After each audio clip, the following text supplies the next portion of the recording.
मंत्र पाठ। ओम सहना भवतु सहनौ भवतु सह वीर्यं करवावहै तेजस्विनावधीतमस्तु मा विद्विषावहै। ओम शांति शांति शांति।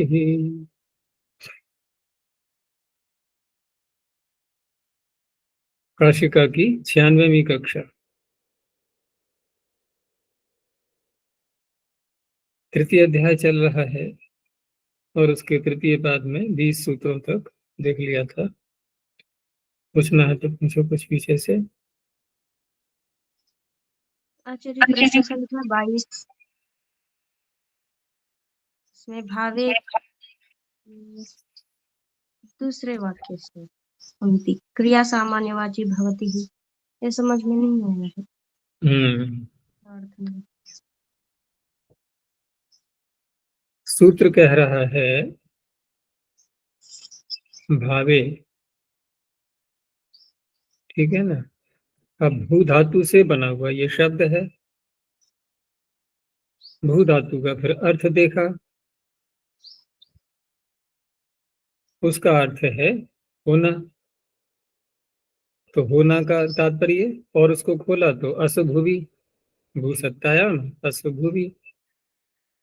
तो किसी पदार्थ की, किसी क्रिया की सत्ता होना, अर्थात जहां होना अर्थ घट रहा हो, जिस धातु का अर्थ होना हो रहा हो। जैसे विद धातु आती है इसमें, विद्यते विद सत्तायाम, वृतु वर्तने वृत धातु आती है, वर्तते माने है। जहां जहां भी हम है या होता है ऐसे बोलते हैं, ये सब क्या हो गए भू के अर्थ। तो सूत्र कह रहा है कि भू के अर्थ में यानी कि भाव में घय प्रत्यय होता है, तो इन्हीं धातुओं से हो पाएगा, क्री से तो नहीं हो पाएगा, पच से नहीं हो पाएगा, पठ से नहीं हो पाएगा, क्योंकि इनका कुछ और ही अर्थ है, इनका होना अर्थ तो है नहीं। पका रहा है तो कुछ कार्य हो रहा है ना, होने में तो कुछ भी नहीं होता है, बस है, बस वस्तु है। अर्थात जहां पर क्रिया होने के रूप में आ रही है, केवल सत्ता मात्र जिसका अर्थ निकल रहा है, वहीं पर प्रत्यय होगा। तो उसको थोड़ा व्यापक बनाया भाव शब्द को, और व्यापकता के लिए जो पंक्ति आ रही है कि क्रिया सामान्यवाची। अब क्रिया सामान्यवाची, सामान्य शब्द हमेशा जहां भी आएगा वो व्यापकता को ही बोलता है। सामान्य बोलते ही हम उसका विस्तार कर लेते हैं। तो भाव शब्द ये क्रिया सामान्यवाची है, विशेष क्रियावाची नहीं है, ठीक है ना। विशेष क्रिया क्या हो गई, होना मात्र। और सामान्य में क्या हो गया कि सारी क्रियाओं को कह रहा है ये, ठीक है ना। तो सारी क्रियाओं को कह रहा है, यानी क्रिया सामान्य अर्थ हुआ, भाव का अर्थ हो गया क्रिया सामान्य में किसी भी धातु से घय प्रत्यय होता है, तो तेन अर्थात क्रिया सामान्यवाची होने से भाव शब्द अर्थ निर्देश क्रियमाण, अर्थ का निर्देश करता हुआ, जिस धातु का जो अर्थ है उसी को ले लेगा। अब ये जिस धातु का, जैसे पच का अर्थ पकाना है उसको ले लेगा, क्री का अर्थ करना है उसको ले लेगा, पठ का अर्थ पढ़ना है उसको ले लेगा। तो अर्थ निर्देश करता हुआ सर्व धातु विषय, यानी कि सभी धातुएं विषय हैं जिसकी, ऐसा ऐसा भाव शब्द कृतः माने किया हुआ, यानी इस स्वरूप वाला होता है। तो अब सब धातुएं आ गई इसमें, नहीं तो गिनी चुनी ही आ पाती बस सत्ता अर्थ वाली, क्योंकि भू सत्तायाम ये तात्पर्य है। अच्छा, अर्थ निर्देश है धातुओं के अर्थ का निर्देश। जिस धातु को भी लिया हमने उसके अर्थ को लेगा, अभी अपना अर्थ नहीं डालेगा उसमें। जैसे पठ को लिया तो पढ़ना अर्थ लेगा, होना अर्थ नहीं लेगा, उसी धातु के अर्थ को पकड़ेगा। तो क्रिया सामान्यवाची अर्थ निकालेंगे कैसे इसमें से, क्योंकि भाव के अपने अर्थ को छोड़ देगा। तो भाव का अर्थ हुआ होना, तो होना का अर्थ क्या बोलेंगे हम, वस्तु का होना नहीं, क्रिया का होना। जैसे पठ क्रिया ले ली, तो पठ का होना कैसे होता है, पढ़ना होता है, बस पढ़ने से ही होता है। होना कहाँ घटाएंगे हम, क्रिया के होने में, तो क्रिया सामान्यवाची। और एक होता है होना, यानी कि किसी कर्ता में घटाएंगे, किसी द्रव्य का होना। तो उस होने को न लेकर के क्रिया का होना ये अर्थ लिया। और क्रिया स्वयं में कुछ होती नहीं है बिना अर्थ के। क्रिया स्वयं जो शब्द पकड़ लिए हमने, उसका कोई तात्पर्य नहीं है। क्रिया तभी सार्थक होगी जब उसके अर्थ को लेंगे।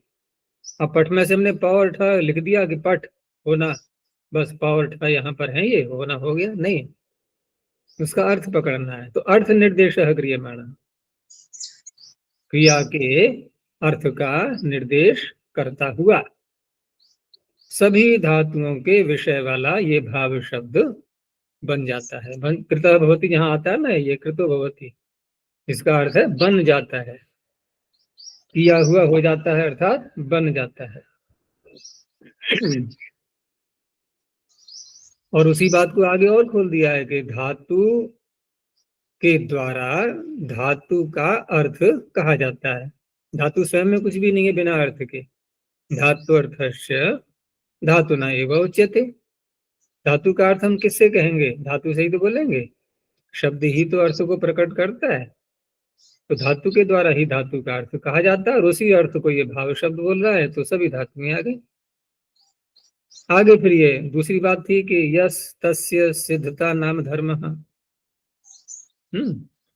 तत्र भयादय प्रत्याविधीयन्ते, क्योंकि आगे जो विषय आया था कि साध्य में भी घटता है ये, तो यहाँ है सिद्धता नाम धर्म, जहाँ क्रिया पूर्व से लेकर के अंत तक जितना भी उसका एक प्रक्रिया होती है किसी क्रिया को करने की, ये सब जगह नहीं घटता है। जैसे हमने भवती बोल दिया, तो वहां ऐसा नहीं है कि देखो यहाँ से ये होना प्रारंभ हुआ, यहाँ आकर के समाप्त हो गया, तो वहां उस तरह से नहीं घटाते हैं, कुछ ही क्रियाओं में घटाएंगे। जैसे पच धातु है, वहां पर एक साथ ऐसे नहीं होता। जब पचन क्रिया होती है तो प्रारंभ के क्षण से लेकर के और जब तक वो पाक क्रिया पूरी संपन्न न हो जाए, तब तक वो पूरा काल वो उसी क्रिया के होने में ही घटाया जाएगा। इसीलिए वहां वर्तमान का जब लक्षण करते हैं ना, एक क्षण का वर्तमान होता है, तो वर्तमान लट से हम पचती में लट लकार लाए, तो कैसे लाएं, एक क्षण में तो होता नहीं, पाक क्रिया हो जाएगी, उसको तो अधिक समय चाहिए। तो पूरा वहां पर प्रारंभ से लेके अंत तक जो सिद्धता हो रही है क्रिया की, उसको भाव शब्द कहेगा, ये पाक क्रिया है। आचार्य जी वृक्ष में पदमंजरी में जो अंतिम वाक्य है, तथा पाकादिषु, पचती का दिखा करके पाकादिषु प्रकृति भागः साध्य रूपम अर्थमाह, फिर प्रत्यय भागस्तु तस्यैव सिद्ध रूपताम्।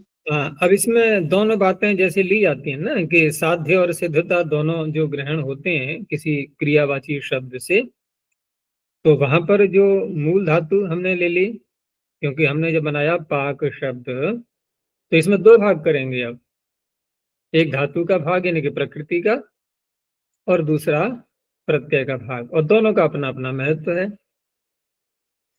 क्योंकि अभी जो कहा था ना कि घयादय प्रत्यय तत्र विधीयन्ते, तत्र कुत्र सिद्धता नाम धर्म तस्मिन्, वहां पर ये घयादि प्रत्यय हो रहे हैं, तो सिद्धता अर्थ प्रत्यय से ही तो आएगा, प्रत्यय सिद्धता को कहने के लिए आया। तो अब उसमें जो क्रिया का भाग है वो क्या निरर्थक हो गया, नहीं, उसका भी अर्थ है। तो उसका अर्थ है साध्य, यानी क्रिया होनी है, अभी हुई नहीं है। साध्य किसे कहते हैं, जिसको अभी सिद्ध करना है, जिसको सिद्ध करना है अभी, ठीक है ना, वो साध्य हो गया। तो प्रकृति भाग कह रहा है साध्य रूप अर्थ को, और प्रत्यय जब आया घय उसने सिद्धता रूप अर्थ को कहा। अब दोनों मिलकर के किसको कहेंगे? प्रकृति और प्रत्यय मिलकर के किसको बोलते हैं? प्रत्यार्थ को ही बोलेंगे। प्रकृति प्रत्यय मिल करके, प्रत्यय प्रधान रहता है उसमें, क्योंकि प्रत्यय ने ही प्रकृति को प्रसिद्ध किया है। धातु पाठ में धातु ऐसी ही बैठी रहेंगी, कब तक? जब तक प्रत्यय उनके आगे न जोड़ा जाए। तो प्रसिद्धि किसने दिलाई? प्रसिद्धि तो प्रत्यय ने दिलाई ना, तो प्रत्यय प्रधान हो गया, उसका महत्व तो आना चाहिए ना। अब उसका महत्व कैसे आएगा कि प्रकृति का अर्थ थोड़ा दब जाएगा और प्रत्यय का अर्थ उभर करके आएगा। हालांकि प्रकृति की कोई उपेक्षा नहीं की जा रही है, लेकिन फिर भी प्रधानता प्रत्यय की रहती है। तो इस तरह से सिद्धता रूप धर्म इसमें मुख्य हो गया। देखो ये सब बातें भी आगे चल के ना, जब वाक्य पद ये पढ़ोगे थोड़ा और विस्तार से आएगा। अभी हम लोग के और भावार्थ में भी आना ही है सब ये। अभी तो हम केवल एक संकेत के रूप में जो पंक्ति काशिका की आ रही है उसके आधार पर जितना अर्थ आ रहा है समझ में उतना ले लेंगे, क्योंकि पद्मंजरी कार ने तो अन्य विषय भी उठा रखे हैं यहाँ पर। वहां कहीं कहीं उलझ जाओगे, सारी बातें नहीं समझ में आ पाएंगी, क्योंकि फिर उसके लिए तो बहुत विस्तार चाहिए। पद्मंजरी की व्याख्या अगर पढ़नी है तो बाद में पढ़ना, फिर कभी महाभाष्य और वाक्यपदी के बाद में, तब इन पंक्तियों को देखना, तब ज्यादा समझ में आएगा। हाँ कहीं थोड़ा बहुत अर्थ पकड़ना है, खोलना है उसको, तो वहां देखो, लेकिन सारी पंक्तियों को वहां मत देखो। अभी बहुत से उद्धरण इसमें ऐसे आएंगे जो अन्य ग्रंथों के हैं, जो वैयाकरण विचार किए हैं अन्य कत्र, वहां का भी संग्रह मिल जाता है इसमें। कुछ महाभाष्य के मिलेंगे, कुछ वाक्यपदी के मिलेंगे, और ग्रंथों के भी हो सकते हैं।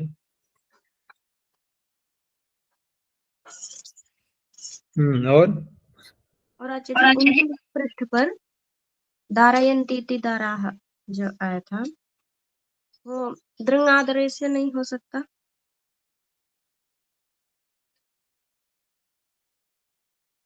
दृंग आदरे जी। तो कल का अर्थ गले नहीं उतर रहा है। ऐसा कुछ भी नहीं है। दारा शब्द पति की दृष्टि में दारा होगी ना, पिताजी के दृष्टि में नहीं होगी ना दारा। हाँ तो ठीक है, धातु दूसरी विद्यमान है। और ये भी देखो निर्णय सब व्याख्याकार ही तो कर रहे हैं कि कौन सी धातु है। अब वार्तिक में तो ऐसा कोई संकेत दिया नहीं गया है, वहां तो दार शब्द बना के दे दिया। ये शब्द हैं बने हुए, ठीक है ना, दार जार ये हैं शब्द, यहाँ धातु नहीं है ये। अब शब्द किस धातु से बने हैं ये एक अलग विषय रहा। तो दृंग आदरे से भी बना सकते हैं, कोई आपत्ति नहीं है उसमें, ठीक है ना। और द्विविधारण से ही बन जाएगा, दोनों का अर्थ घट गया। द्विविधारण का अर्थ घटाएंगे तो मायके की दृष्टि से, ठीक है ना, और दृंग आदरे का घटाएंगे तो सर्वत्र घट जाएगा, कोई बात नहीं। और उसको यूं भी ले सकते हैं जैसे इन्होंने तो कर्तरी कहा है, वहां कर्म में भी हो सकता है, हो जाएगा नहीं, जिनका आदर किया जाता है। लेकिन यहाँ क्योंकि दार शब्द जिस अर्थ में आ रहा है वो स्त्री अर्थ में नहीं आ रहा है, सामान्य स्त्री अर्थ नहीं है, पत्नी अर्थ है इसका। अब पत्नी अर्थ है तो उस दृष्टि से भी हम आदर अर्थ ले सकते हैं, लेकिन पत्नी तब बनती है जब महिला स्त्री अपना परिवार घर मायका छोड़ करके आती है। तो उस भाव को भी कहने के लिए कि वहां के लोग तो दुखित हो रहे हैं, तो उसको कहने के लिए भी दार शब्द घट जाता है, क्योंकि वो दुखी होंगे, इसका अर्थ है अब ये दार बन रही है। जब तक दार नहीं बनी है तब तक कोई दुख नहीं है उनको, तब तक कन्या के रूप में विद्यमान है वहां। और दार है इनकी पत्नी बनी है, तो अब उनको तो दुखी करके ही जाना है उसको, तब दार बनेगी। क्योंकि माई के वालिद कभी सुखी होते नहीं है ऐसे। वो अलग बात है कि हाँ अच्छा परिवार मिल गया बेटी को, वो से एक अलग चीज है, लेकिन एक वियोग का दुख वो तो सताएगा ही ना। वो तो रहता ही है। तो उस दृष्टि से ये अर्थ घट जाएगा। तो इसीलिए इन्होंने, व्याख्याकारों ने उसको ले लिया है इस तरह से, नहीं तो हम दृंग आदरे से भी बना सकते हैं। और रही बात ऋणी लोक की, तो वो आ गया था समझ में, ऋणी लोक क्यों किया गया है यहाँ। तो ऋणी लोक को हम दार में नहीं घटाएंगे, दार में तो वृद्धि हो ही जानी है, दार में तो कोई बात ही नहीं है, दार पहले ही बना लेंगे ना, दारी। और ऋणी का लोप करें या लुक करें, वहां तो वृद्धि हो चुकी है ना पहले। दार में दारी बना करके ऋणिच का लोप करें या लुक करें, कोई अंतर आएगा दोनों में? कुछ भी नहीं आएगा। घय प्रत्यय करेंगे बाद में तो ठीक है, ऋणिच का लोक स्थानीय हो भी गया, तो हम कर क्या रहे हैं वहां पर, घय को मान के कुछ भी नहीं कर रहे, वृद्धि तो कर चुके ना पहले ही। लेकिन जार में ये होगा कि वहां जनी गिरीश कृणसुरन जो अमंताष्ट, इससे ह्रस्व हो जाएगा। पहले वाली जो वृद्धि हुई है ना ऋणिच को मान करके, उसको तो हो गया ह्रस्व, अब रह गया जर। अब जर में यदि हम ऋणिच का लोप करेंगे, वो हो जाएगा स्थानीय, तो घय को मान के वृद्धि नहीं हो पाएगी। और अगर लुक करेंगे तो स्थानीयवत हो नहीं पाएगा, क्योंकि वो अनिमित्तक माना जाएगा। फिर लुक करेंगे, क्योंकि अचह परस्मन पुरुधो कब लगता है, पर निमित्तक अजादेश। तो इसका लुक ये पर निमित्तक नहीं है, निर्निमित्तक है, अनिमित्तक है, वो स्थानीयवत होगा नहीं। और कोई आग्रह करता भी है तो वहां पर भी नलंतांग से बैठा हुआ है, क्योंकि वृद्धि तो अंग के अधिकार में है, वो प्राप्त नहीं हो रही थी, इसलिए इन्होंने लुक यहाँ पर कर दिया है। अब घय को मान करके वृद्धि हो जाएगी।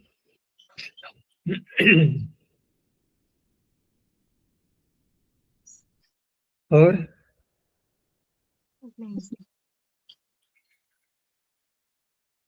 चलो आगे देखते हैं अब।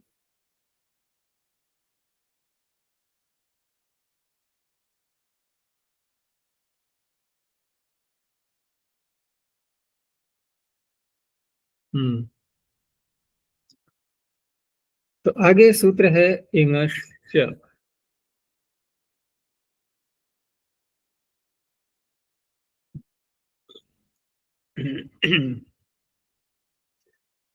तो देखो, हमने पीछे एक सामान्य प्रत्यय घय प्रत्यय कर लिया, और आगे अन्य सूत्रों से भी घय प्रत्यय विधान अभी किए जा रहे हैं। तो किस तरह से लेना है इन सूत्रों को, कि अब जो घय के अपवाद आएंगे और आगे भाव में घय के जो अपवाद आएंगे आगे, उन अपवादों के भी ये अपवाद कहलाएंगे। ठीक है ना, पुरस्ताद अपवाद बोलते हैं ऐसे सूत्रों को।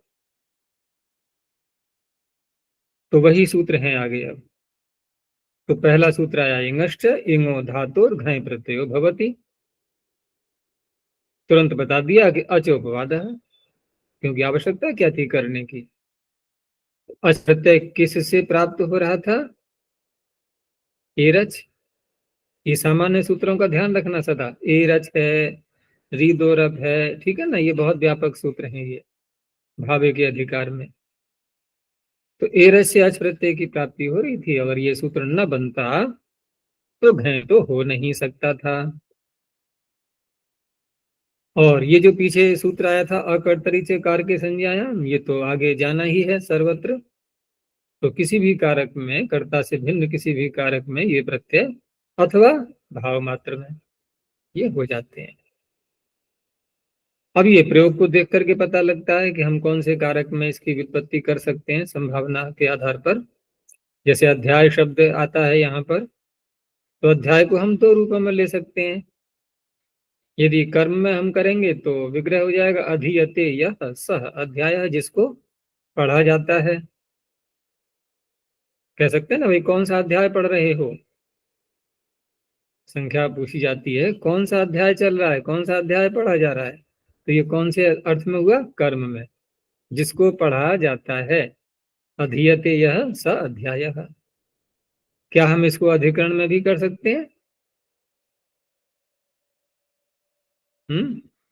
अधीयते यस्मिन, जिसमें लोग पढ़ते हैं। ये जो बोला मैंने अधीयते, ये कर्म में प्रथम पुरुष का एक वचन है, दूसरा जो बोला मैंने अधीयते यस्मिन, ये कर्ता में प्रथम पुरुष का बहुवचन है। अधीते, अधीयाते, अधीयते, अधीयते में थोड़ा संदेह जाता है कभी कभी।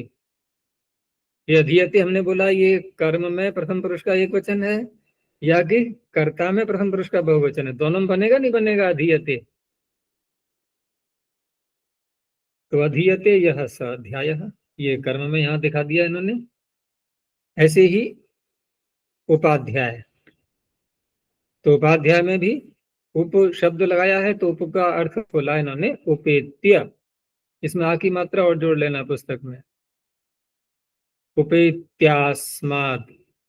तो उपेत्य अस्माद अधीते, पास जाकर के जिससे पढ़ते हैं, ये अपादान में हो गया। तो उपाध्याय है, ये बन गया। वैसे अध्याय शब्द का एक निपातन के रूप में भी सूत्र आएगा, बताओ कौन सा है? ध्यान आ रहा है कुछ?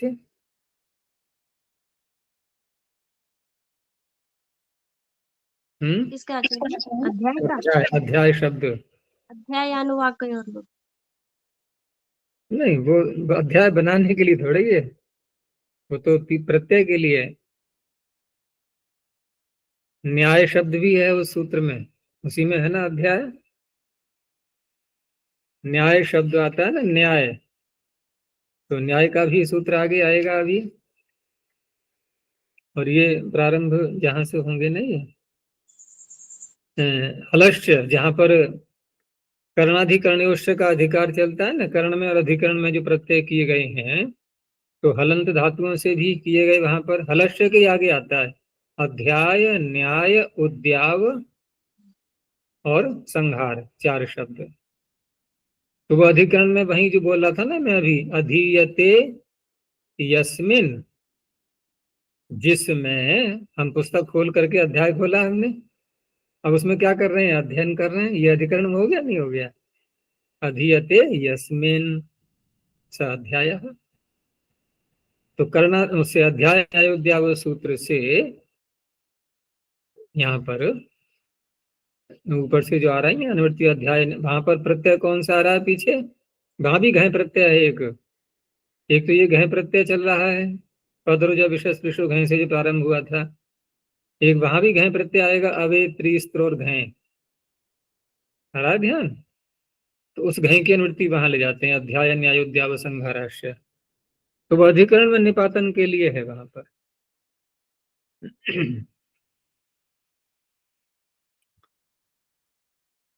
अच्छा, आगे इन्होंने एक वार्तिक और दे दिया है इसमें, क्योंकि सूत्र में तो इंग धातु ही थी कि अपादाने स्त्रियाम उपसंख्यानम, धातु वही है, अपादाने स्त्रियाम उपसंख्यानम तदंताच्य वा नीश, नीश में रहे विकल्प, प्रत्यय में नहीं।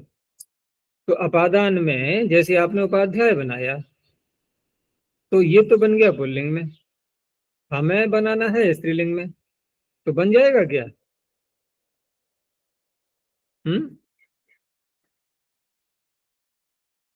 स्त्रीलिंग में जब बनाएंगे तो बन तो जाएगा, लेकिन क्या वहां पर स्त्रीलिंग में हम प्रत्यय करेंगे जब, तो कौन सा प्रत्यय होना चाहिए वहां?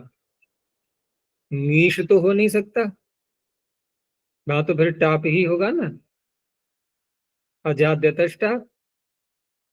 तो उसके लिए मुख्य रूप से है कि स्त्रीलिंग में उपसंख्यान जो किया जा रहा है, तो यहाँ पर एक चीज और भी है कि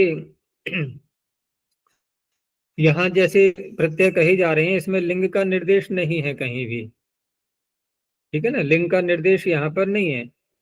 तो विशेष करके इन्होंने स्त्रीलिंग में जो प्रयोग किया है और वहां पर विकल्प करके फिर नीश का विधान किया है।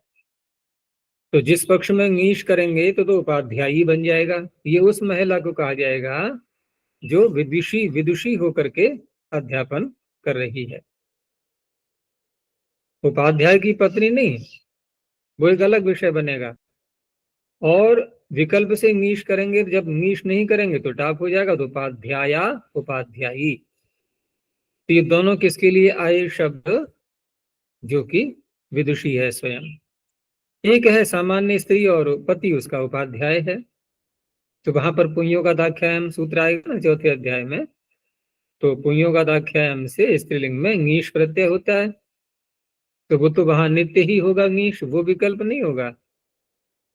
लेकिन वहां पर ङीश के बाद भी एक आगम और जुड़ जाता है फिर। यद्यपि आगम का सूत्र इंद्र वरुण भव शर्व रुद्र, इसमें उपाध्याय शब्द तो नहीं आ रहा है, लेकिन एक वार्तिक वहां दे रखा है साथ में कि उपाध्याय मातुलाभ्याम वा। उपाध्याय मातुल शब्द बढ़ा दिए हैं उसमें। मातुलानी बोलते हैं ना मामी को। कौन होती है मामी? है माँ के मामा की भाई पत्नी मामी, लेकिन मामा कौन होते हैं? माता का भाई। माता का भाई। तो वहां आनुक आगम उपाध्याय शब्द से और किया गया है, तो वहां बनेगा फिर जो उपाध्याय जिसका पति है स्वयं उपाध्याय नहीं है वो, तो वहां आनुक आगम करके उपाध्यायी और उपाध्यायानी यही बनते हैं। तो अब कितने शब्द हो गए? एक तो उपाध्याय उपाध्यायी ये हो गए, लेकिन उपाध्यायी दो स्थलों पर आ गया। एक उपाध्याय जिसका पति है वो भी उपाध्यायी, लेकिन उसको एक शब्द से और कह सकते हैं उपाध्यायानी। और एक ऐसी है स्वयं विदुषी है, उसको भी दो शब्दों से बोल सकते हैं उपाध्याया और उपाध्यायी, लेकिन उपाध्याया एक निश्चय हो गया कि ये स्वयं विदुषी है।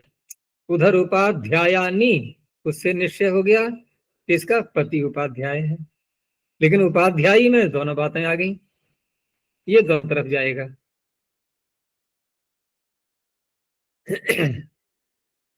आगे है श्री वायु वर्ण निवृत्तेषु। निवृत्त नहीं है ये, निवृत्त। तो तीन अर्थों में श्री धातु से घे प्रत्यय। ये किसका अपवाद बनेगा? श्री दो रक्त श्री है ना, तो वायु के लिए कहा चारो वायु। अब श्री धातु तो हिंसा अर्थ में आती है, वार्तिक में श्री धातु में कोई विभक्ति नहीं है, ये अविभक्ति का निर्देश किया हुआ है। तो वायु में कैसे घटाएंगे? ये करण अर्थ में करेंगे। जब आते हैं तूफान तो देखो कितनी हानि होती है उससे। तो शीर्यते अनेन, ठीक है ना, जिसके द्वारा बहुत हानि हो जाती है। तो शारो वायु, तूफान वाली वायु। वर्ण अर्थ में भी है, चारो वर्ण। अब यहाँ श्री का अर्थ हिंसा तो घटेगा नहीं, तो हम किसका आश्रय लेंगे? अनेकार्थाः धातवः।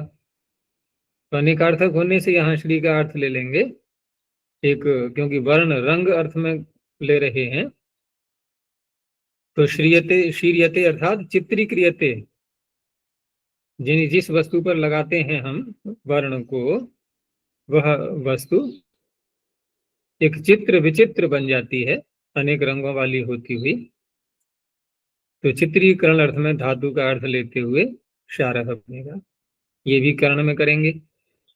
और निवृत्त, निवृत्त का अर्थ क्या होता है?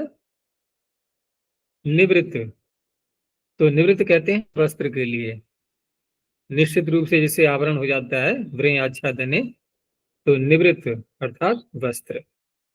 तो शारो निवृतम, निव्रियते अर्थात आवृयते, जिसके द्वारा शरीर का आवरण हो जाता है वो निवृत्त है।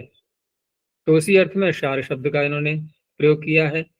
तो यहाँ पर भी हमें अनेकार्थ होने के कारण से आवरण अर्थ वाली धातु को लेना पड़ेगा श्री को।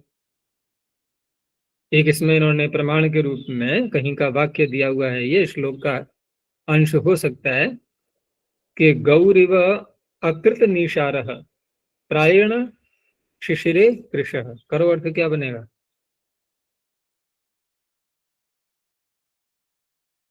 अकृत निशारः, जिसने निशार को नहीं पहना हुआ है। अब निशार का अर्थ, अभी हमने शार का अर्थ वस्त्र किया था ना, तो वही है ये निशार, ठीक है ना। तो निशार हो गया वस्त्र, तो अकृत निशार है जिसने वस्त्र नहीं पहने हुए हैं। तो क्या होगा ठंड में? और कैसे वस्त्र नहीं पहने? गौरीव, गौ के समान। जैसे गौ वस्त्र नहीं पहनती, किसी ने वस्त्र नहीं पहने, तो शिशिर में क्या होगा? वो कृष ही तो हो जाएगा, ठंड हानि पहुंचाएगी उसको। तो ये उदाहरण के रूप में उन्होंने दे दिया है यहाँ, अकृत निशारः, ये दिखाने के लिए कि देखो शार श्री धातु से बना हुआ घय प्रत्यांत शब्द ये निवृत्त अर्थ में यहाँ पर आ रहा है। आगे उपसर्गे रुवः, हमें ये सर्वत्र ध्यान रखते जाना है कि कौन किसका अपवाद है। ये सब पुरस्ताद अपवाद चल रहे हैं। तो उपसर्गे उपपदे रौतेर धातोर घय प्रत्यय भवति, रू उकारांत है तो रीदोरप। अपोपवादः, ये भी आपका अपवाद हो गया। तो संरावः उपरावः, तो रू धातु से करेंगे रू शब्द, तो ध्वनि यानी कि आवाज संरावः उपरावः।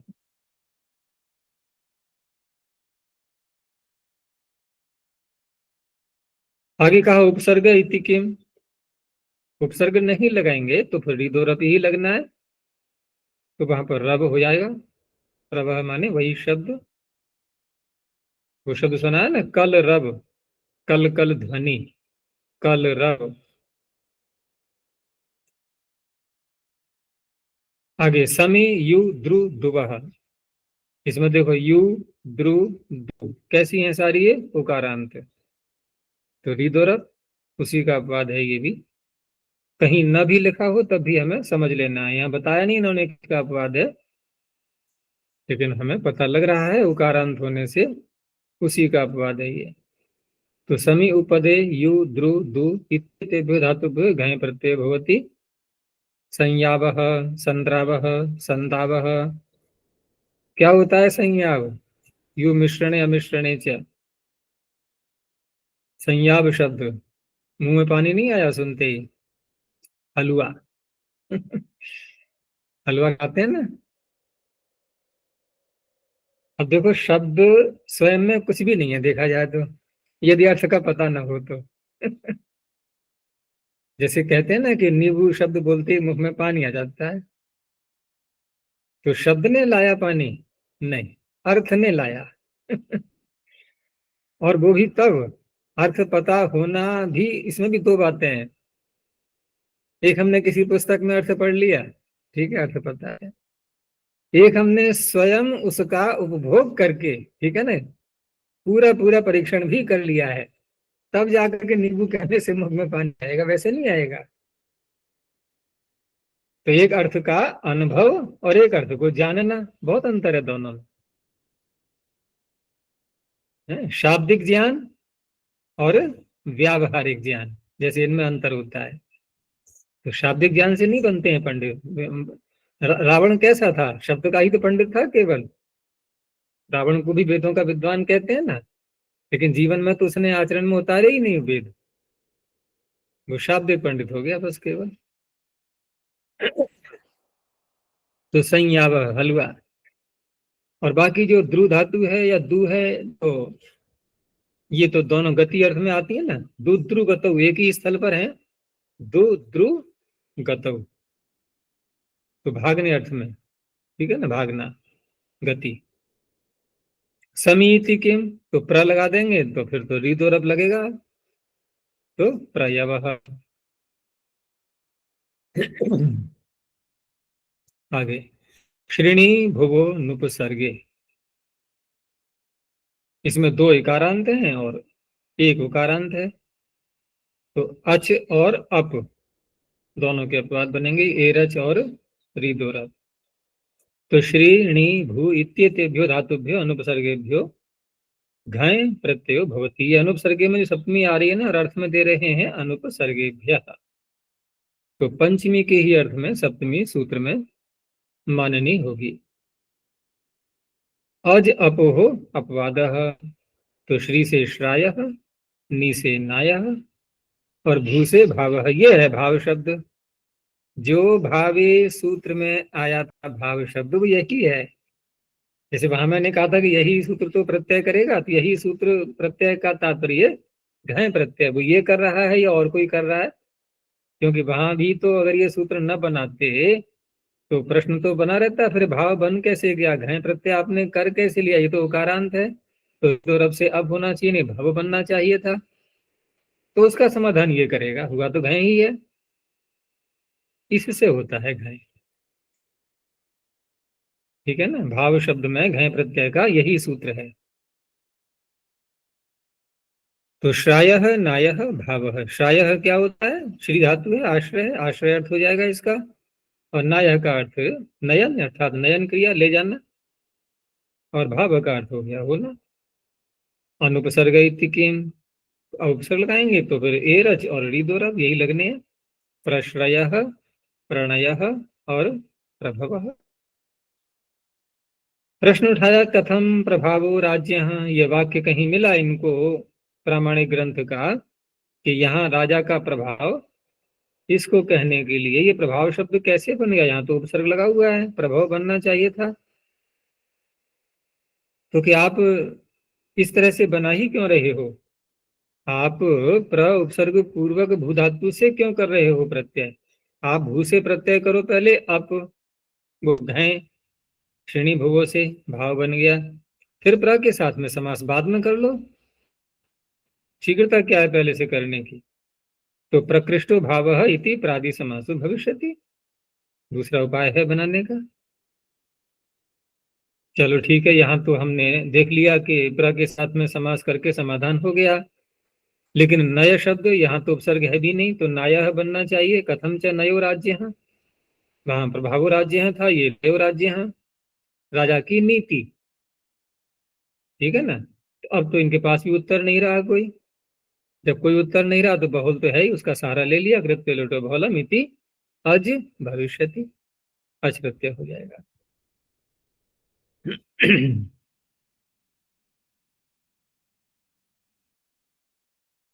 आगे बहु क्षु श्रुवः, तो ये दोनों उकारांत हैं, तो ये अप के अपवाद हो गया। तो बहु उपपदे क्षु श्रु इत्येताभ्याम धातुभ्याम घय प्रत्यय भवति अपोपवादः। तो क्षु धातु किस अर्थ में आती है,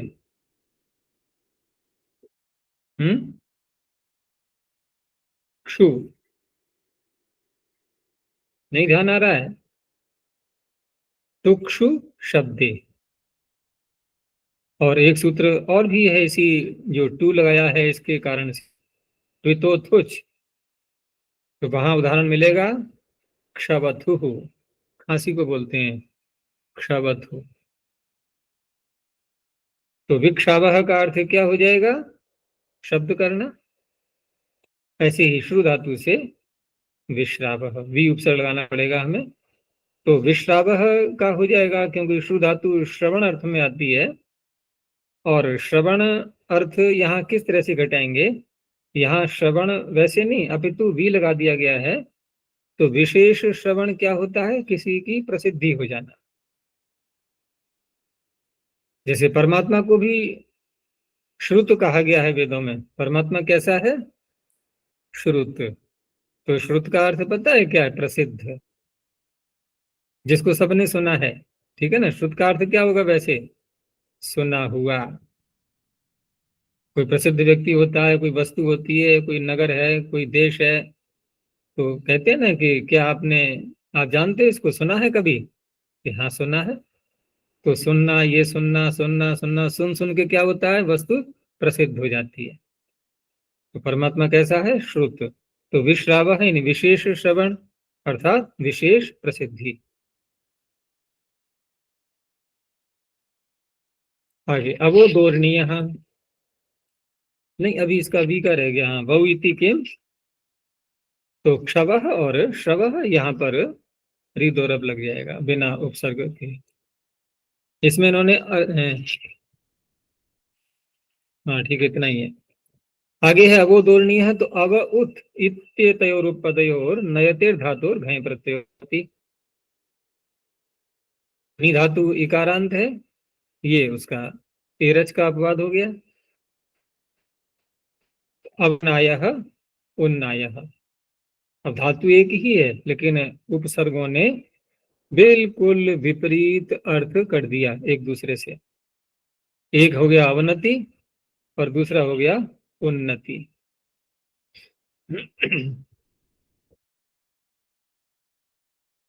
प्रश्न हुआ कथम उन्नयः पदार्थानाम, पदार्थों का उन्नय उठाना। तो यहाँ पर तो उत लगा हुआ है, फिर भी घय प्रत्यय का उदाहरण नहीं मिल रहा है ये, तो कृत्य लुटो बहुलम इति अज भविष्यति, ऐसे स्थलों पर इसी सूत्र की सहायता से हम कोई भी अर्थ लेकर के प्रत्यय कर सकते हैं।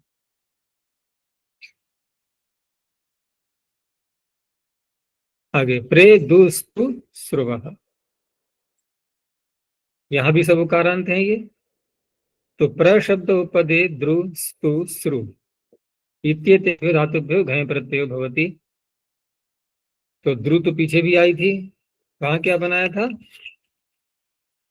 समयुद्रुदुवः, जहां बनाया था संद्रावः, वहां सम उपसर्ग था, तो फिर वहीं क्यों नहीं कह दिया प्र को, या स्तु को या द्रु को यहाँ क्यों नहीं ले लिया। तो उत्तर तो आ गया होगा समझ में, क्या उत्तर होना चाहिए। यदि वहां पर प्र को ले लेते तो वो प्र फिर अन्य धातुओं के साथ भी जुड़ता, और यदि ध्रुव को यहाँ ले लेते हैं तो सम रह जाता फिर उससे पूर्व। आ गया समझ में, तो वहां भी आवश्यक, यहाँ भी आवश्यक। तो प्रद्रावः अर्थ वही रहेगा, वही भागना। और प्रस्तावः, प्रस्रावः, प्रइति किम, तो री दोरब लगा करके द्रवः, स्तवः, स्रवः। निरभ्यो पूल्वोः, पूल्वोः पू, तो पू से दोनों धातुओं ले लेंगे, पूंग और पूय। पू इति पूंग पूयोः सामान्येन ग्रहणम्। लुई छेदने यथा संख्यम उपसर्ग संबंधः, क्योंकि दो हैं उपसर्ग यहाँ पर, निर और अभि, तो निर को पू के साथ जोड़ेंगे और अभि को लू के साथ में। निरभि पूर्वयोः पूर्वो धातु और घय प्रत्ययो भवति। तो निर पूर्वक पू धातु से करेंगे, पहले विसर्ग कर लेंगे और फिर उसको मूर्धन्य जी हो जाएगा। मूर्धन्य किससे करेंगे, ईदुदुपधस्य च अप्रत्ययस्य, इकारोपधा में है ही। तो निष्पावः, निष्पावः का अर्थ क्या होगा, पू धातु है तो पवित्र करने अर्थ में ही आती है, तो पवित्र करना। और संज्ञा अर्थ में भी आता है ये निष्पाव, उसको बोलते हैं, कल ही शायद चर्चा हो रही थी ना शूर्प की, शूर्प जिसे छानते हैं, तो उसको भी निष्पाव कहते हैं। क्यों, क्योंकि उससे छानने की क्रिया, पवित्र करने की क्रिया की जाती है। और निष्पाव जो वस्तु छन करके निकलती है उसको भी कह सकते हैं। ठीक है ना, जहां जैसा प्रयोग होता है वहां वैसा अर्थ करेंगे। तो धान्य का भी नाम है निष्पाव, और शूर्प को भी कह सकते हैं। आगे है अभिलावः, तो अभिलावः ये काटना अर्थ आ जाएगा इसका, लू धातु से बना हुआ है। निरभ्यो रीति किम, उपसर्ग नहीं लगाएंगे तो रिदोरप लग जाएगा, और पवः लवः ये बन जाएंगे। उन्योर ग्रह, अब ग्रह में दो धातुएं आ रही हैं, क्योंकि गृह ग्रहण करना है, तो गृह शब्द अर्थ में भी आती है और निगरण अर्थ में भी आती है। तो गृह शब्दे गृह निगरणे द्वयोरपि ग्रहणम, क्योंकि यहाँ पर कोई संकेत नहीं है ऐसा कि एक ही ग्रहण की जाएगी। उन्योपदयो गृह, इसमें तुम लोगों की किसी पुस्तक में पृष्ठ संख्या बदल तो नहीं गई यहाँ पर आकर के। अब मेरे पास जो पुस्तक है इसमें जो पृष्ठ हैं वो परिवर्तित हो गए हैं, ये कहीं आगे चले गए। अब 32 के बाद 33 संख्या अन्यत्र आ रही है। तो उन्योरुपदयोः ग्री इत्येतस्मात् धातोर् घय प्रत्ययो भवति। तो उद्गारः समुद्रस्य, अब ग्री धातु क्योंकि शब्द अर्थ में भी है और निगरण अर्थ में भी है, लेकिन जब समुद्र का उद्गार कहा जाएगा तो निगरण अर्थ लेंगे या शब्द अर्थ लेंगे, क्या लग रहा है, यहाँ शब्द हो जाएगा। और देवदत्त से निगारः, अब यहाँ पर निगरण निगलना अर्थ भी ले सकते हैं, शब्द भी ले सकते हैं, वो बात अलग रही। लेकिन निगार शब्द जब नी लगाते हैं ना ग्री के पूर्व, तो प्रायः करके वो निगलना, हिंदी में भी देखो ना निगलना, ये चलता है। और अगर उद लगा दें तो उसका बिगड़ा हिंदी में क्या, उगलना। तो निगलना उगलना उल्टे हो गए ना।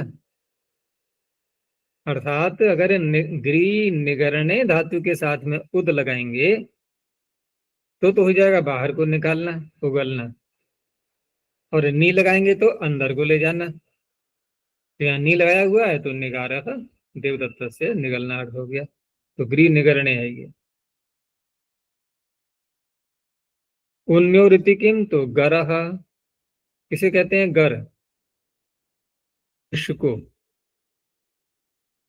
विष को, जहर को गर शब्द से भी कहते हैं। और अकेला शब्द भी हो सकता है, क्योंकि ग्री शब्द भी है, ग्री निगरणे भी है। क्री धान्य, अब क्री धातु है तो किस अर्थ में आती है, दीर्घ रीकारांत, विक्षेप अर्थ में, बिखेरना, फेंकना। ऊपर से उन्यो ले लिया, उन्यो ले लिया है तो उन्यो रीति वर्तते ग्री इत्यस्मात् धातुः उन्यो रूप पदयोर घय प्रत्ययो भवति। धान्य विषयश्चेत् धात्वर्थो भवति। अब धान्य में कहा है इन्होंने, तो जिसको अभिधेय बनेगा वो किसी न किसी प्रकार का धान्य होना चाहिए, क्योंकि धातु तो यहाँ पर भाव में जो प्रत्यय कर रहे हैं, तो वो जो क्रिया होगी वो किसके साथ घटेगी, धान्य के साथ में। और विक्षेपार्थस्य किरतिर ग्रहणम, ये इनको बताना पड़ा है इसलिए क्योंकि धान्य अर्थ में जब ले रहे हैं तो विक्षेप अर्थ वाली ही लेनी है, क्योंकि एक धातु और भी है हिंसा अर्थ में आती है, वो क्री हिंसायाम। तो क्री विक्षेप का ग्रहण करना, न हिंसा अर्थ से, क्यों, अनभिधाना, क्योंकि उसका प्रयोग नहीं मिलता ग्रह प्रत्यांत का। उत्कारो धान्य से, अब उत्कार का अर्थ या क्या करेंगे यहाँ पर, इकट्ठा करना, धान्य को एकत्रित करना, उसकी जो ढेरी लगाते हैं तो वो हो गया उत्कार। और धान्य में से जब चावल निकालते हैं तो वायु की सहायता से उसके जो ऊपर का छिलका है उसको उड़ाया जाता है। तो वो क्या करते हैं वहां पर, उसको ऊपर को उठाएंगे, ठीक है ना। फिर वायु साथ में अगर चल रही है वैसे तो, नहीं तो पंखा आदि लगा करके भी वायु लगाते हैं। अब तो खैर मशीनें आ गई हैं धान निकालने की, चावल निकालने की, उसमें ये सारी प्रक्रियाएं हो जाती हैं, लेकिन कार्य वहां भी वैसे ही होगा। तो ऊपर को उठा करके उसको फेंकना, यही निकार शब्द हो गया यहाँ पर। उत्कार माने इकट्ठा कर लेना हो गया, निकार का अर्थ है ऊपर को फेंक देना। तो निकारो धान्यस्य। आगे कहा धान्य इति किम, तो धान्य यदि अर्थ नहीं होगा, धान्य का विषय नहीं रहेगा, अन्य किसी वस्तु के साथ में घटाएंगे तो फिर रीदोरप ही लगेगा रीकारांत होने से। तो भैक्ष्योत्कर, क्या अर्थ हो जाएगा इसका, भिक्षा से इकट्ठा किया हुआ जो भी द्रव्य है उसे कहेंगे भैक्ष्य। और उसका उत्कर, उसका जो पूरा इकट्ठा करके लाए हैं समूह, वो भैक्ष्योत्कर, षष्ठी समास करके। ऐसे ही पुष्प निकरह, पुष्पों का समूह, पुष्पों को जो इकट्ठा किया गया है सब। तो यहाँ पर अभिधेय कौन बना, पुष्प और भैक्ष्य, इन अर्थों में हुआ ये। यज्ञ समी स्तुवः, यहाँ यज्ञ विषय रहेगा, तो यज्ञ विषय प्रयोगे समपूर्वाद स्तौते घय प्रत्ययो भवति। जैसे संस्थावश छंदो गाना, छंदो जो छंद को गाने वाले हैं तो उनके द्वारा किया हुआ संस्थाव, अर्थात उनके द्वारा किया हुआ गान, ठीक है ना, उसे कहेंगे संस्थाव। और क्यों, कैसे शब्द बनाइए, किस अर्थ में यहाँ घटाएंगे इसको, तो समेत्य स्तुवंती यस्मिन देशे। तो संस्थाव को इन्होंने जो है ना यज्ञ का जो विषय रखा है तो यज्ञ में अलग अलग स्थानों पर ऋत्विजों को बैठाया जाता है, ठीक है ना। 16 प्रकार के जो ऋत्विज हैं उनके अलग अलग स्थान निश्चित होते हैं। तो जहां पर छंदोग बैठते हैं, छंद का गान करने वाले, तो उनका स्थान एक अलग निश्चित है, उस स्थान का नाम है संस्थाव। लेकिन स्थान का नाम कब बनेगा? ये अधिकरण में प्रत्यय करने से।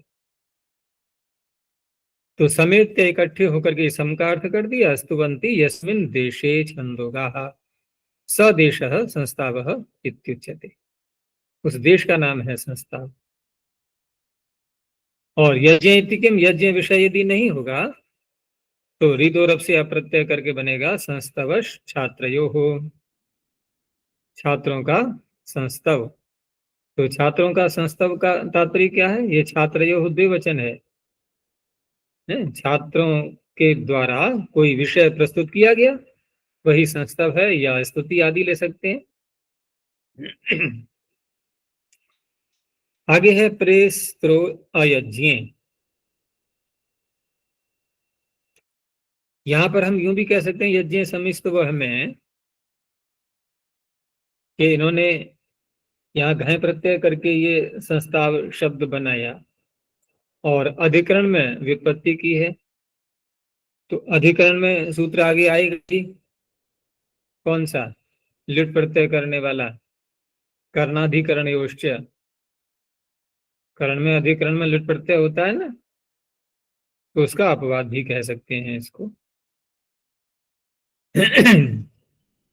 प्रेस्त्रो यज्ञे स्त्रीय आच्छादने अस्मात् धातोः प्रशब्द उपदे घय प्रत्ययो भवति। अब यहाँ पीछे कहा था यज्ञ, यहाँ कह दिया अयज्ञ। यहाँ यज्ञ अर्थ नहीं लेना है। न चेत यज्ञ विषय प्रयोगो भवति। इसका तात्पर्य है कि निषेध कर रहे हैं तो प्राप्ति में ही निषेध होता है, तो यज्ञ के विषय में भी ये शब्द प्रयोग में आता है, लेकिन वहां पर घय प्रत्यांत नहीं होगा, वहां पर अप प्रत्यांत मिलेगा। तो शंख प्रस्तार, अब यज्ञ विषय नहीं है यहाँ पर, तो शंख का फैलाव, प्रस्तार का अर्थ हो जाएगा यहाँ पर फैलाना उसका। और अयज्ञ इति किम, अब यहाँ यज्ञ विषय रहा ये, तो बर्हिष प्रस्तरः। अब यहाँ बर्हिष, बरही जो घास होती है, तो उसका प्रस्तर, उसका विकार उससे बना हुआ जो प्रस्तर है। तो प्रस्तर से यहाँ तात्पर्य है इनका कि जब बरही को इकट्ठा करते हैं, सावधानी पूर्वक करना होता है उसको, तो उसका इकट्ठा करके जो एक ढेरी बनाते हैं पूरी, जो कि एक हमारी मुट्ठी में आ जाए उतना मात्र लेकर के। तो जैसा इन्होंने अर्थ किया है ना पतंजलि कारण्य के, प्रस्तरः मुष्टि विशेषः। तो मुष्टि विशेषः का तात्पर्य एक मुट्ठी में जितना बरही आ जाए उसका समूह, वो कहलाएगा प्रस्तर, बर्हिष प्रस्तर।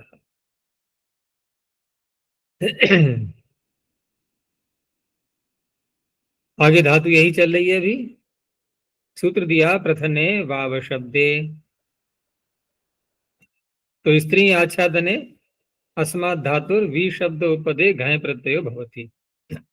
अब साथ में सूत्र में बढ़ दिया प्रथने, तो प्रथ विस्तारे अर्थात प्रथने गम्यमान्य। विस्तार तो अर्थ लेना ही है, लेकिन वह विस्तार अशब्दे, शब्द का नहीं होना चाहिए। तच्चेत प्रथनम शब्द विषयम न भवति।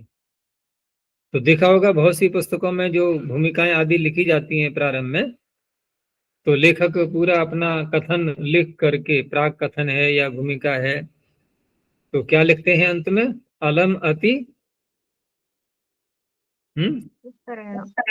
अलम अति विस्तरेण बुद्धिमद वरीयेषु। ठीक है ना, बुद्धिमानों के लिए तो अब है अधिक विस्तार की आवश्यकता नहीं है, तो विस्तर बोलते हैं वहां पर, अति विस्तरेण। अति विस्तारेण नहीं बोलेंगे, क्योंकि वो शब्द का विस्तार का प्रसंग था, और अन्य किसी का विस्तार है तो ये घय प्रत्यय हो जाएगा, है? जैसे पटस्य विस्तारः, कपड़े का विस्तार हो गया।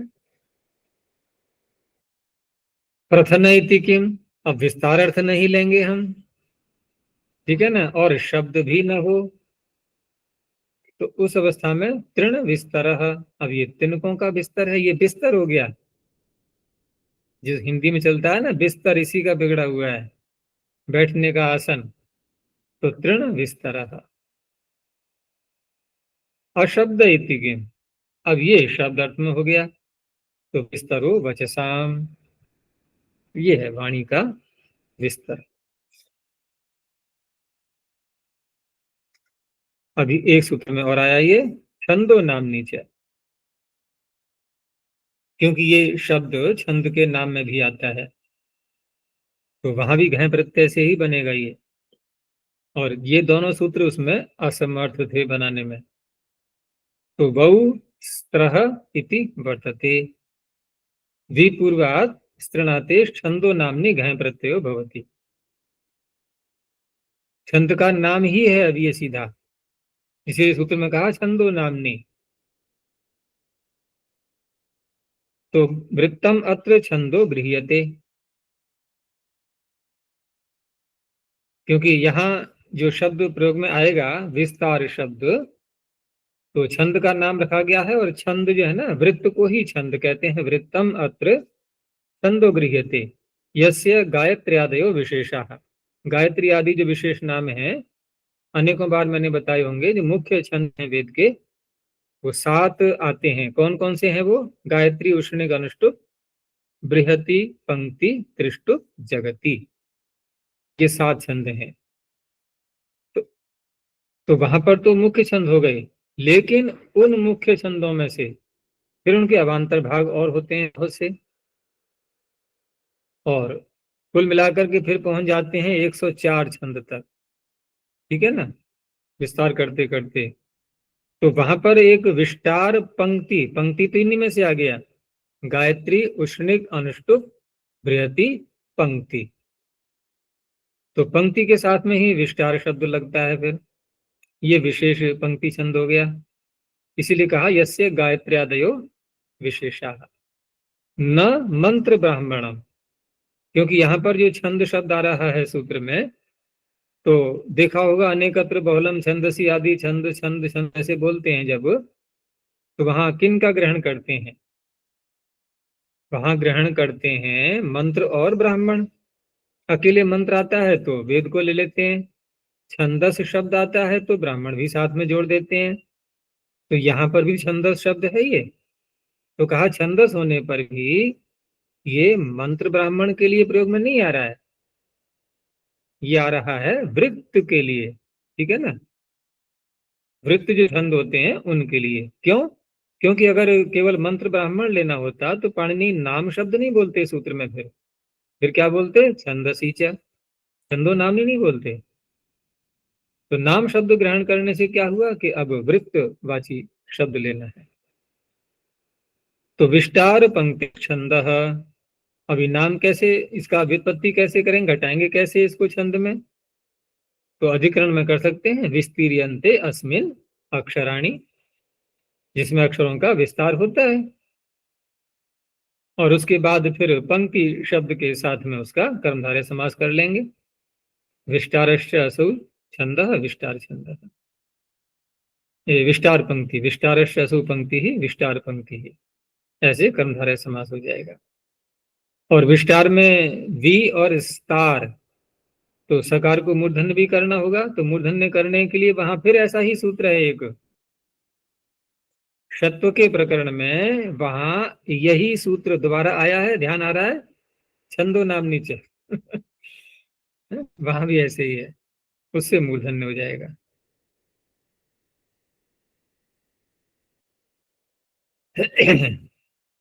अब यहां देखो, अगर हम वैसे विचार करें तो अक्षरों का विस्तार ये एक प्रकार से शब्द का ही तो ग्रहण हो गया, शब्द का विस्तार। और पिछले सूत्र ने क्या कहा था? अशब्दे, तो वहां प्राप्त नहीं था ये, ठीक है ना। कोई ये कहे कि आपने शब्द का ही तो विस्तार किया है, तो पूर्व सूत्र से हो जाता है, ये सूत्र अलग से बनाने की आवश्यकता क्या थी?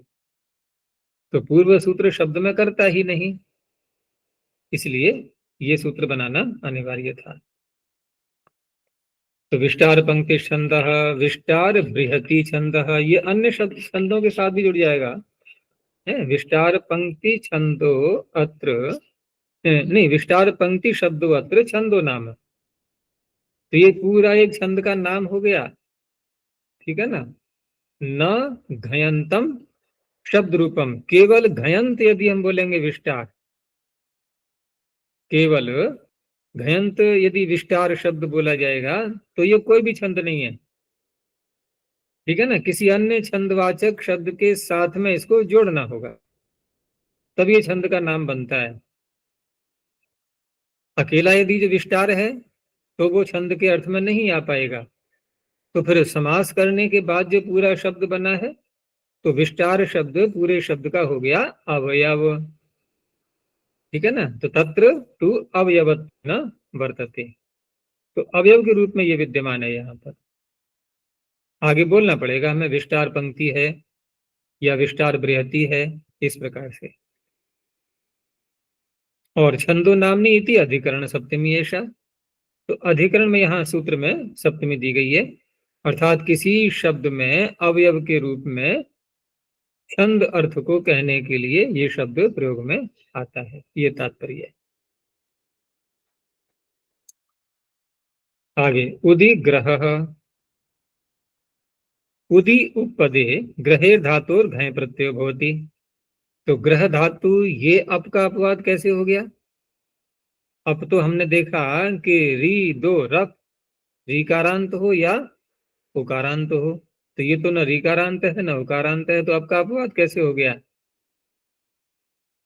ग्रह वृद्धि निश्चित, आगे सूत्र है, री दो रफ के ही आगे सूत्र है, ग्रह वृद्धि निष्ठिगमश्य, उससे अब की प्राप्ति हो रही थी, तो उद लगा करके बनेगा उद्ग्राह। तो उद्ग्राह का क्या अर्थ होता है।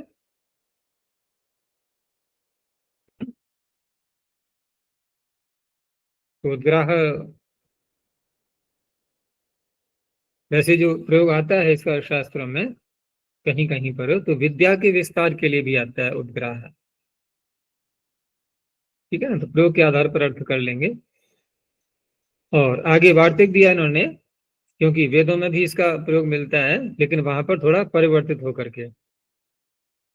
तो छंदसी निपूर्वाद अपि इष्यते, वेद में निपूर्वक इसका प्रयोग मिलता है, लेकिन अर्थ क्या होगा वहां, श्रुग उद्यमन निपातन योग, श्रुक को ऊपर उठाना और श्रुक को नीचे रखना, नीचे लाना ऊपर लाना, श्रुक का उद्यमन और श्रुक का निपातन, इन दो अर्थों में निग्राह शब्द का प्रयोग होता है, लेकिन वहां पर हकार को भकार भी होता है।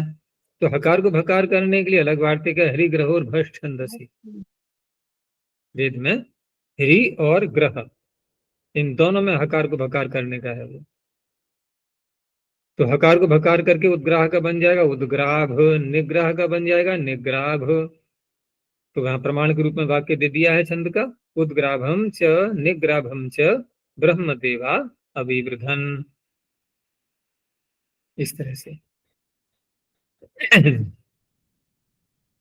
आगे समी मुष्टौ, धातु यही ले लेंगे, तो ग्रह इत्येव समी उपदे ग्रहेर धातुर घय भवति, मुष्टि विशेषचेत धात्वर्थो भवति। अब यहाँ धातु का तो अर्थ ग्रह पकड़ना ही होगा, लेकिन क्योंकि मुष्टि जब सूत्र में बोल दिया है, तो मुष्टि के द्वारा जो पकड़ना होता है, अपने हाथ से हम जब किसी वस्तु को पकड़ लेते हैं, तो जो पकड़ होती है, पकड़, उसका वाचक बनेगा अब ये संग्राह शब्द। तो मुष्टि ही अंगुली सन्निवेश, मुष्टि किसका नाम है, तो सारी अंगुलियां इकट्ठी कर लो। अब इकट्ठी करके कोई ऐसे हाथ फैला करके और ऐसे इकट्ठा कर ले, ये नहीं, क्योंकि इसमें अंगूठा तो मिला ही नहीं। अंगूठा मिला हुआ कैसे मिलाओगे, अंगूठे की लंबाई तो बढ़ेगी नहीं। तो क्या करना पड़ेगा, ऐसे करके धीरे धीरे धीरे धीरे धीरे उंगली से कोड़ के, अब क्या बन गया ये मुष्टि। उसमें एक कथा आती है ना, उसकी बताई थी मैंने, कालिदास की और विद्योत्तमा की। तो वहां जब इनका विवाह होना था तो कालिदास को कहा गया था ना कि ये महामूर्ख थे पहले। तो वहां पंडितों ने जब विवाह का निश्चय किया, विवाह करना है तो कैसे करें, मूर्ख लड़के का विवाह कैसे संपन्न हो पाएगा। और विद्योत्तमा तो नाम ही उसका विद्योत्तमा है, वो विदुषी थी, तो मूर्ख का विदुषी से विवाह। तो इनको भी क्या किया गया, एक विद्वान के रूप में प्रस्तुत किया गया। अब मूर्ख आदमी को कैसे विद्वान बना तो बहुत सी ट्रेनिंग दी गई थी इनको, ठीक है ना, कि वो ऐसे प्रश्न करे तो ऐसे करना, ऐसे करे तो ऐसे करना, इस तरह से। लेकिन फिर भी मूर्ख व्यक्ति की तो मूर्खता कहीं कहीं झलक ही जाती है। तो वहां प्रश्नोत्तर हुए विवाह से पहले परीक्षण करने के लिए।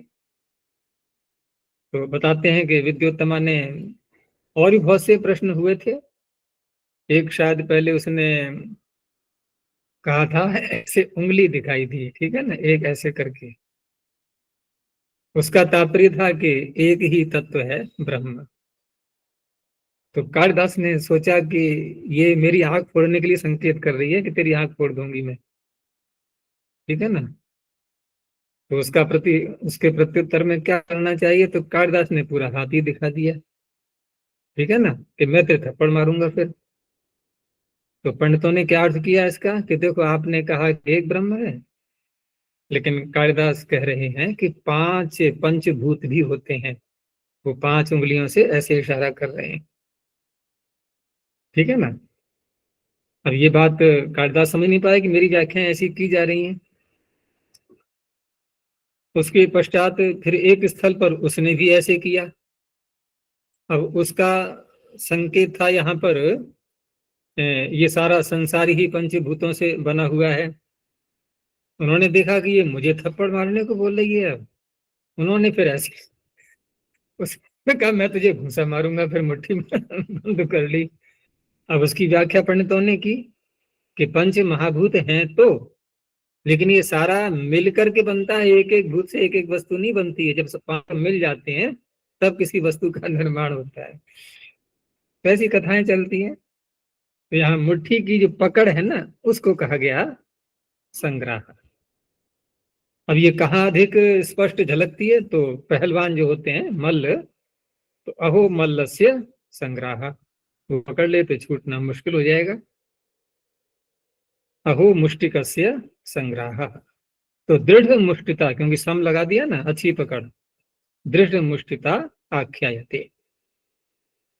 मुष्टव इति किम, अब मुष्टि अर्थ यदि नहीं रहेगा तो संग्रह धान्य से, धान्य का संग्रह, यहाँ ग्रह वृद्धि निष्ठिकम से अप्रत्यय हो जाएगा। आगे परिण्योर नीणोर द्युता भ्रेषयो हो,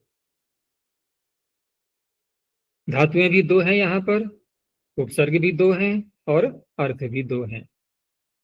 तो परिशब्दे निशब्दे च उपपदे यथा संख्यम नियः इणश्च धातुर घय प्रत्यय भवति।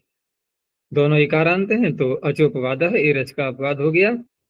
और द्युता भ्रेषयो हो, ये भी 2 अर्थ हैं, तो अत्रापि यथा संख्यम एवं संबंध। द्यूत विषयश्चेत नयतेरर्थः, वो नी का अर्थ होगा। अभ्रेष विषयश्चेत इण अर्थः, वो इण का अर्थ होगा। तो होता क्या है ये, द्यूत तो चलो पता है हमें, जीवा इसको बोलते हैं। और अभ्रेष क्या होता है, अभ्रेष का अर्थ होता है एक उचित, उचित हम बोलते हैं ना हिंदी में उचित, यह बात उचित है, इसका ये कहना उचित है, इस शास्त्र में उचित लिखा हुआ है, अर्थात न्याय के अनुकूल, ठीक है ना। तो अभ्रेष का तात्पर्य हुआ न्याय के अनुकूल। तो उसका अर्थ कर रहे हैं आगे कि पदार्थानाम अनपचार, अनपचारो यथा प्राप्त प्रकरणम अभ्रेषः। पदार्थों का अनपचार, पदार्थों के अर्थ से न हटना, अनपचार यानी यथा प्राप्त करणम, जैसा प्राप्त हो रहा है वैसा करना, चाहे शब्दों के अर्थ की बात हो या कहीं पर कुछ वस्तुओं का प्रयोग करने की बात हो। तो यथा प्राप्त करणम, इस का नाम होता है अभ्रेष। तो एक शब्द में बोले तो इसका तात्पर्य हो गया उचित, इस अर्थ में आता है ये। तो पहले द्युत अर्थ में लिया तो णी धातु से बनाएंगे, तो परिणायेन शारान हन्ति। अब यहाँ जो शार शब्द है ये किस अर्थ में है? वो जो पासे होते हैं ना, जो जुआ खेलते हैं, तो उनको कहेंगे शार। तो परिणायेन यानी कि चारों ओर से इकट्ठा करके शारों को का प्रयोग करना, वही उनका हनन हो गया, शारों का प्रयोग करना। समन्तान नयनेन, ये परिणायन का अर्थ किया, परि का अर्थ हो गया समंत, तो समन्तात नयनेन, चारों ओर से इकट्ठा करके उनको शारों का प्रयोग करता है।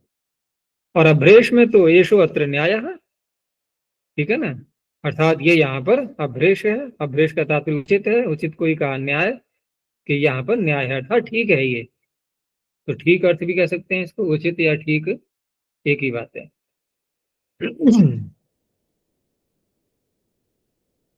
आगे परावनुपात्यय इणः, फिर आगे इण धातु, और ऊपर भी आई थी अभी। तो परि शब्द उपदे इणो धातोर घय प्रत्यय भवति।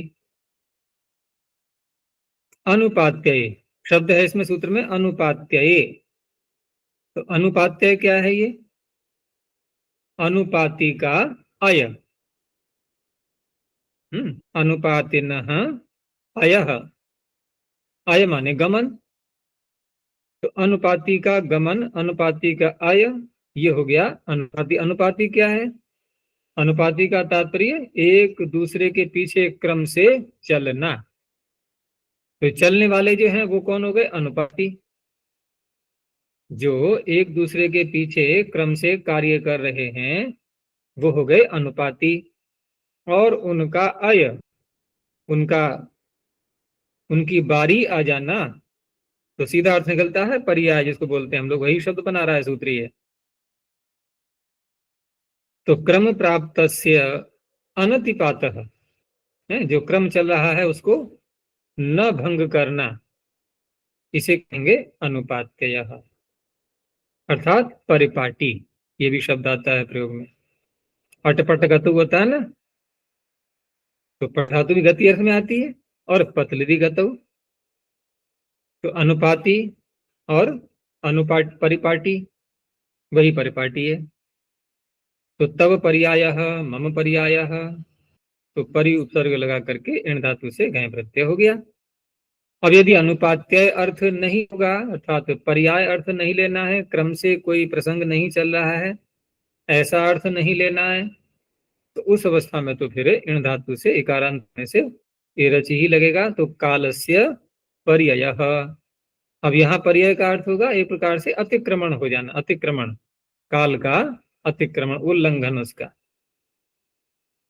इसलिए आगे उसका अर्थ किया है अतिपातः इत्यर्थः। ये अनुपात्य अर्थ में नहीं है, ये अतिपात अर्थ में है। आगे विपयोः शेतेः पर्याय, शी धातु है यहाँ पर, ये भी एरज का अपवाद बनेगा। तो वि उप इत्येतयोरुपपदयोः शेतेर धातोर घय प्रत्ययो भवति पर्याये गम्यमाने। अब पीछे इन्होंने पर्याय शब्द बना ही लिया, और उसी पर्याय शब्द को इस सूत्र में पढ़ भी दिया बना करके, ठीक है ना, बिल्कुल ताजा ताजा। तो यहाँ पर अर्थ वही ले लिया पर्याय। इसका तात्पर्य है कि जिस अर्थ में, अनुपात्य अर्थ में हमने पीछे शब्द बनाया था, उसी अर्थ में है यहाँ पर ये शी धातु से बना हुआ शब्द भी। एक तरह से पर्यायवाची भी कह सकते हैं, लेकिन क्योंकि धातु यहाँ पर शी है, तो धातु का भी तो अर्थ आएगा। तो पर्याय तो हम कहीं भी कह सकते हैं किसी भी अर्थ में, कि तेरी बारी मेरी बारी ऐसे करके, लेकिन जब शी धातु से बनाएंगे वि उपसर्ग पूर्वक या उप उपसर्ग पूर्वक, अब यहाँ पर पर्याय अर्थ तो होगा, लेकिन साथ में शयन अर्थ भी हो गया, यानी कि सोने का पर्याय, सोने की बारी। वहां किसी भी क्रिया की बारी हो सकती है वो पर्याय। तो तव विषायः मम विषायः, बारी बारी सोते हैं ना, कभी रात्रि में जागरण करना होता है या चौकीदार होते हैं, तो ड्यूटी के समय होते हैं अलग अलग, कि अब ये जगेगा, ये सोएगा, ये जगेगा, ये सोएगा, ऐसे करके। आगे है तब राजोपशायः। अब यहाँ क्या अर्थ बनेगा? क्या तब को राजा के साथ जोड़ेंगे? फिर तो ये असमर्थ हो जाएगा ना, राजा का समास कैसे करेंगे उपशाय के साथ में? तो यहाँ इन्होंने अर्थ खोला है उसको कि तब राजानम उपशयितुम पर्यायः। क्या अर्थ निकला? राजा देखो, को सुलाने। हाँ, सुलाना अर्थ निकलेगा यहाँ, यानी कि राजा को सुलाने का पर्याय है। तो सुलाने का पर्याय का तात्पर्य होता है कि एक तो सारी उसकी व्यवस्था करना बिस्तर, और दूसरा वहां पर सुरक्षा की दृष्टि से ड्यूटी लगाना। फिर अब राजा निश्चिंत होकर के सोएगा। तो राजा को सुलाने का तब पर्याय, तेरा पर्याय। तो तब राजोपशाय, तो राजोपशाय शब्द अलग हो गया, राजोपशाय का अर्थ हो गया राजा का सुलाना। और क्योंकि पर्याय अर्थ में करना है ये, तो राजा को सुलाने का पर्याय किसका है? तब, तेरा है। पर्याय इति किम, तो विषय उपशय। अब यहाँ पर पर्याय कुछ भी अर्थ नहीं है, बस विशेष प्रकार से सोना। वैसे विषय सोने अर्थ में तो नहीं आता है, ये संशय अर्थ में आ जाता है फिर भी लगा देने से। और उपशय का तात्पर्य होता है कि समीप में सोना, उपकार समीप है।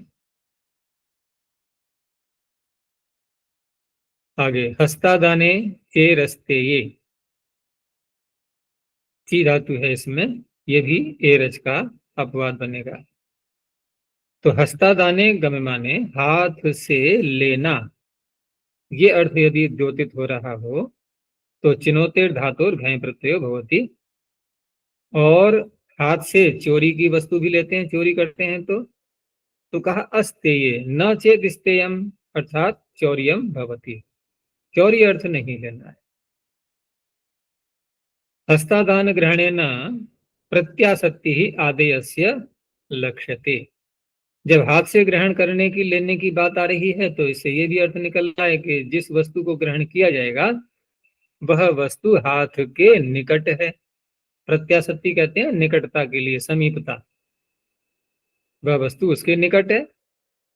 जैसे पुष्प हैं, वृक्ष पर लगे हुए हैं और उनको तोड़ना है, तो हाथ वहां तक पहुंच रहा है, तो हाथ से उनको ले लिया, तो पुष्प प्रचायः। फल को ग्रहण कर लिया तो फल प्रचायः। हस्तादान इति किम। अब हाथ से ग्रहण करना यदि अर्थ नहीं लेना है, तो उस अवस्था में फिर एरज सूत्र से अच प्रत्यय होगा। तो वृक्ष शिखरे फल प्रचयम करोति, वृक्ष के शिखर पर फल का प्रचय करता है। तो देखो हाथ से तो है, हाथ से शिखर का नहीं करते ना जी, हाथ से शिखर के वहां का फल नहीं उठाते हैं ना किसी डंडे से या। नहीं, जैसे इन्होंने ये कहा ना कि हाथ से ग्रहण करना अर्थ होगा तब, और यहाँ हाथ से ग्रहण करना अर्थ तो लेना नहीं है। तो वृक्ष के शिखर पर फल का प्रचय करता है, फलों को इकट्ठा करता है। तो यहाँ कैसे घटाएंगे इसको? अच्छा जी, इसमें दिया ना ये हाँ, इसमें इन्होंने दिया है कि वृक्षाग्रे यानी फलानि तेषाम यष्ट्यादिना प्रचयम करोति। तो यष्टि आदि से प्रचय, डंडे से प्रचय करेंगे तो कोई ज्यादा संगत अर्थ लग नहीं रहा है, इसलिए आगे इन्होंने यद्वा कह के और दिया। यद्वा आरोह्य हस्तेन आदाने अपि, हाथ में ले तो लिया, लेकिन आदेय से प्रत्याशक्ति अभाव घय अभाव, लेकिन वो आदेय ग्रहण, इन्हीं ग्रहण करने योग्य वस्तु का ग्रहण कब कर पाया? वो हाथ से ऊपर चढ़ करके, हाथ वहां तक पहुंच नहीं पाया था, तो ऊपर जाना पड़ा। तो ऊपर जाना पड़ा, इसका तात्पर्य है प्रत्याशक्ति नहीं थी। प्रत्याशक्ति न होने से ये सूत्र नहीं लगा, ये कहना चाह रहे हैं ये। तो खींचतान है वैसे तो, ये कोई ज्यादा संतुष्टि पूर्वक तो समाधान नहीं है, बस यही है कि ऐसा शब्द प्रयोग में आता है और सूत्र कह रहा है कि हस्तादान अर्थ नहीं होना चाहिए। तो दो प्रकार से इन्होंने अर्थ किए, लेकिन पहला वाला तो नहीं लग रहा है संगत। यष्टि आदि से हम इकट्ठा कैसे करेंगे, कैसे करेंगे? डंडे से क्या करेंगे हम? डंडे से करेंगे क्या वहां पर? या तो हम ये कह सकते हैं कि फिर वृक्ष प्रचय, ये सप्तमी दी है ना, वृक्ष शिखरे, वृक्ष शिखरे, तो शिखर से तो इकट्ठा करेंगे, डंडे से, डंडे से तोड़ेंगे ही तो फिर अच्छा, जो हाथ तोड़ से। के वहाँ पे नीचे होता है ना डंडे को, एक बैग नहीं, जैसा। डंडे से तोड़ा, तोड़ करके वो कहाँ गिरेगा, नीचे को? नहीं, वहाँ पे बैग भी रखता है ना। चलो बैग भी माँ रख लिया, बैग भी रख लिया वहां पर, तो फिर वृक्ष शिखर क्या हुआ, वो तो अपादान बन जाएगा फिर। वहां से तो फल अलग हो रहा है ना वृक्ष के शिखर से। तो यही है कि विवक्षा उसकी नहीं मानी जाएगी, और क्या है। अपादान की विवक्षा न करके अधिकरण का प्रयोग कर लिया गया है। लेकिन दूसरा वाला थोड़ा संगत हो सकता है कि वहां चढ़े और हाथ से तोड़ करके नीचे को ले आए, तो हाथ से ग्रहण तो कर लिया, लेकिन प्रत्याशक्ति नहीं थी, वहां चढ़ना पड़ा। और एक होता है भूमि पर खड़े खड़े ही ले लेना हाथ से, तो वहां ये सूत्र लगेगा। और प्राय करके फूलों को तो ऐसे ही तोड़ते हैं, फूल तो परमात्मा ने बनाई नीचे हैं। जो फूलों के वृक्ष होते हैं प्राय, वो सब ऐसे ही होते हैं जहाँ हाथ पहुंच जाए सरलता से। और फल ऐसे होते हैं जो थोड़ी ऊंचाई पे होते हैं। फल ऊंचाई बनाए हैं क्योंकि पक्षियों को भी चाहिए ना भोजन, उनको बचा रहे। चलो ये हो गया। आगे है अस्तेय इति किम, तो पुष्प प्रचय चौर्येण। अब यहाँ तो फूलों का चयन तो किया है, लेकिन चोर ने किया है, तो चोर ने चोरी की है, इसलिए वहां पर अच प्रत्यय हो जाएगा फिर। उच्चय प्रतिषेधो वक्तव्य। अब उच्चय, क्योंकि उच्चय जो है यहाँ पर ये शब्द, तो यहाँ भी ये प्राप्त हो रहा था प्रत्यय, घय प्रत्यय, तो उसका निषेध कर दिया गया है कि उच्चय शब्द में ये घय प्रत्यय नहीं होता, तो यहाँ पर अच प्रत्यय हो गया है। बस ठीक है, यहीं तक रखते हैं अभी।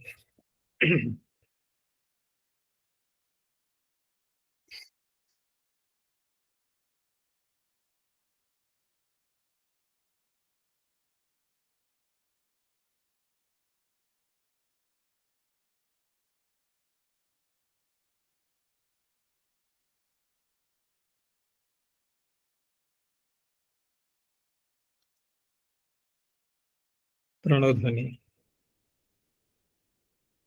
ओ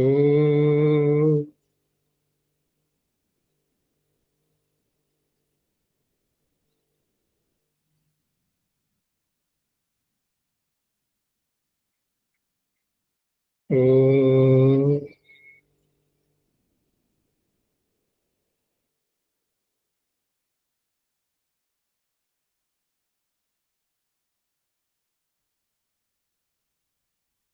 ओ